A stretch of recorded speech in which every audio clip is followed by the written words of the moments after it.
For the past 21 years, a lot of people had gone missing. The most popular case would be Madeleine McCann. We all have heard about her. It's a high-profile abduction, unsolved to this day, with leads here and there that gets nowhere. But have you guys heard about Joana Cipriano?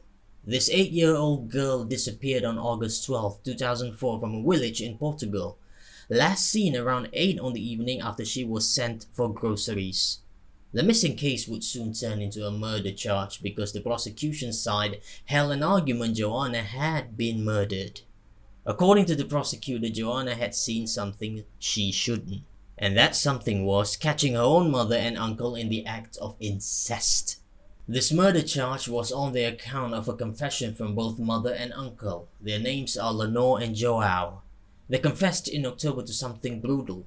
The uncle had dismembered the girl's body before disposing to a nearby pigsty, but Lenore had withdrawn her confession the day after signing, accusing that police had beaten her black and blue. There's a picture of proof that her face had been bruised, but according to the police, she had thrown herself down some stairs in an effort to commit suicide. So one said this, another said that. Which one is true? 5 of them were charged with some offences, bringing an indictment for kicking Lenore, putting a plastic bag over her head, and hitting her with a cardboard tube. Seriously, it sounded so bad. But 3 officers were acquitted. Another officer wasn't even there. However, he faced another accusation of a cover-up, which he was convicted for perjury. The last officer, Antonio Cardozo, was found guilty of falsifying documents. So there was a hint and whiff of police misconduct. The murder charge on Lenore and Joao was somewhat straightforward.